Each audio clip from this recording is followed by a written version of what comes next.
Hi friends, welcome to my channel Supriya home kitchen. আজ আমি আপনাদের কাছে নিয়ে এসেছি মসুর ডাল দিয়ে চিংড়ি মাছ। তার জন্য ডালটা ধুয়ে আমি জল দিয়ে সিদ্ধ করতে বসিয়ে দিলাম। এরপরে আমি আরও একটু সব জোগাড়গুলো করে নিয়ে ফিরছি। তো বন্ধুরা দেখুন, ডালটা আমার ফুটে গেছে। তো আমি এরকম বক্স করে আলু কেটে নিয়েছি দুটো। তো এই আলুটাই ডালের মধ্যে দিয়ে দেবো।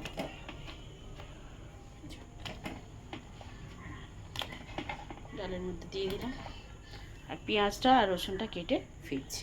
ডালটা ততক্ষণ হোক। তো বন্ধুরা দেখুন, ডালটাতে এবার স্বাদ মতো নুন দিয়ে দেবো। যেহেতু আলু আছে, আলুটা একটু সিদ্ধ হওয়ার ব্যাপার আছে, নুন দিয়ে দিলাম, পরে ফিরছি। তো বন্ধুরা দেখুন, আমার ডালটা সিদ্ধ হয়ে গেছে আর আলুগুলোও সিদ্ধ হয়ে গেছে মোটামুটি। তো ভালো হয়েছে। এবার আমি এখানে একটা ফ্রাই প্যান বসিয়েছি। ফ্রাই প্যানটা জেলে দেবো, গরম হোক, পরে ফিরছি। তো বন্ধু দেখুন, আমি একটা তেজপাতা, দুটো শুকনো লঙ্কা আর 5 ফোড়ন দিয়ে দিয়েছি। এরপরে আমি একটু সর্ষের তেল দিয়ে দেবো। দেখুন, সর্ষের তেল দিয়েছি বেশ কিছুটা। এর সাথে কাঁচা লঙ্কা দিতে পারেন, টমেটো দিতে পারেন। তো আমি এগুলো এখন আমার ঘরে এই মুহূর্তে নেই, ওই জন্য আমি দিতে পারছি না। তো আমি এখানে রসুন কুচি করে রেখেছিলাম, সেটা দিয়ে দিলাম। রসুনটা ভাজা ভাজা হোক।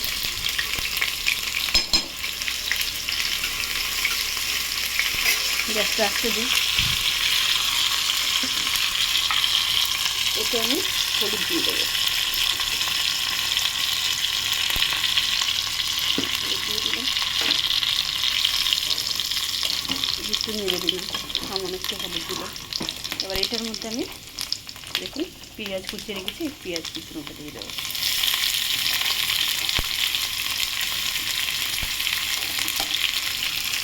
পেঁয়াজটা ভেজে ফিরছি।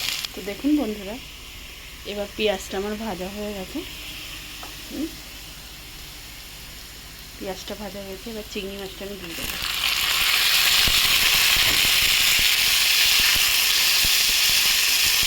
চিংড়ি মাছটা ভাজবো। এর সাথে মশলাটা দিয়ে দিচ্ছি লঙ্কার গুঁড়ো, কাশ্মীরি লঙ্কার গুঁড়ো, হলুদ গুঁড়ো আর জিরা গুঁড়ো আর স্বাদ মতো নুন।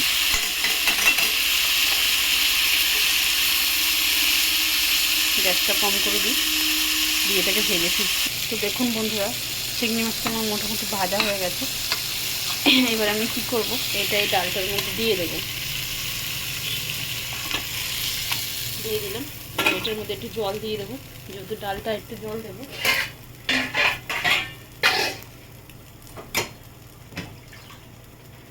জল দিয়ে দিলাম, ফুটলে দিয়ে দেবো। আর এটা তুমি রেডি।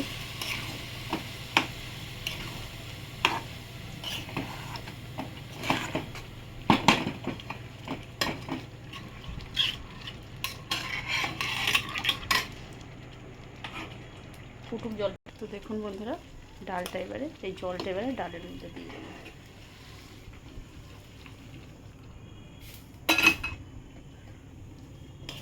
ভালো করে ফোটাবো বন্ধুরা, ফুটিয়ে তারপরে নামাবো।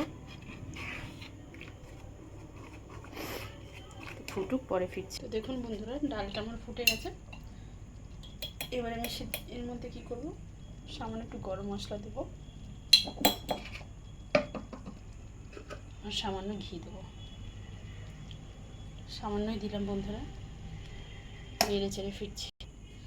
তো দেখুন বন্ধুরা, আমার রান্নাটা কমপ্লিট হয়ে গেছে। তো আপনারা ট্রাই করবেন, ট্রাই করে কমেন্ট সেকশনে কমেন্ট করে আমাকে জানাবেন আমার রান্নাটা কেমন হয়েছে। আর আমার চ্যানেলটা লাইক অ্যান্ড সাবস্ক্রাইব করে দেবেন। Thank you for watching, bye by.